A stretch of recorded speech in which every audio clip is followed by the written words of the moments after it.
actually worse chemicals. Worse back then? Yeah. So where do you guys get the water from for these wells? Well, I mean, that's another thing that's evolving.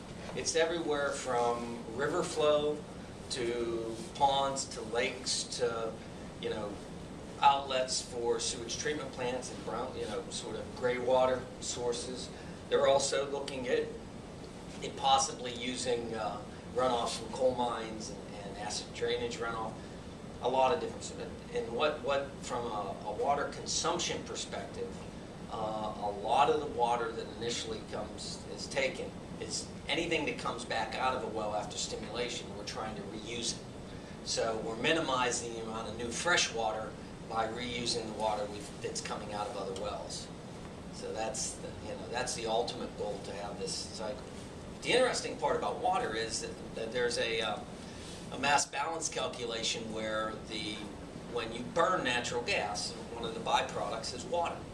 And with the reserves that we're getting out of the Marcellus and the various shales in this area, there's actually enough water released from the burning of the reserves that you recover to completely more than replace the water that you would use. That's water's coming out of the chimneys that we use for natural gas? Yes. There's a lot of natural gas in these wells. Anywhere from probably 3 to 6 BCF of natural gas. A home uses, let me get the terms relative so you understand the amount. A house, I think National Fuel quotes a house at 95 MCF a year, okay, or 95,000 CCF. Because that's what you see on your bill. But it's 95 MCF, and these wells will produce over their lifetime about 3 to 6,000 MCF. Isn't there an awful lot? Or million, I'm sorry, million. Is there an awful lot of natural gas right now? That's why it's reasonable? Well, that's one of the reasons that the price is so low. Is the development of these reserves has sort of flattened out the volumes, and there's a lot of gas on the open market, and the price of natural gas is $3.50. So how are you going to get rid of natural gas? More consumption. It's displacement of existing fuels, right. Displacement of oil, displacement of coal, displacement of liquid fuels if you can use them in vehicles that basically run circuits. One of the most likely uses in the near to mid-term is going to be the continued conversion of formerly antiquated coal-fired power plants into generating electricity with natural gas. There are additional market sectors that people are moving into, not the least of which is vehicle transportation. Probably starting with fleet vehicles, which make the most sense because the issue isn't converting a vehicle from gasoline to natural gas. The issue is the infrastructure in place to be able to deliver natural gas. We have gas stations on, not literally, but pretty near every corner, but you don't have a natural gas filling station.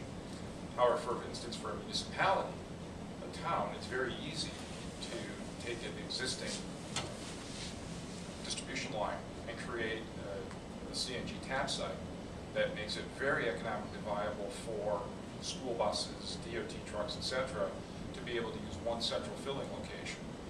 And the numbers, of course, vary from time to time as commodity prices come up and down. But right now, the last I saw was a gallon equivalent of natural gas is selling for about $1.78. Yeah, that's on a BTU value. Right.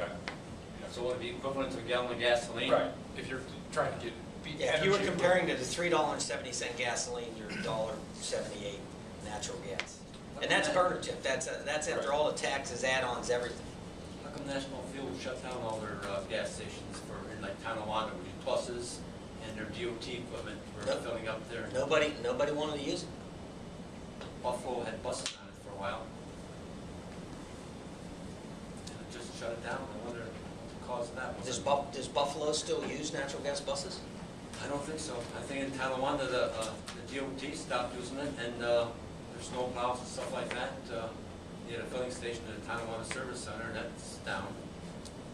So so I don't know, it was I'll pretty find vague. out. I mean, I know a lot of people with National Fuel. It's interesting. I know, I live in Spencerport, so I'm sort of on the eastern side.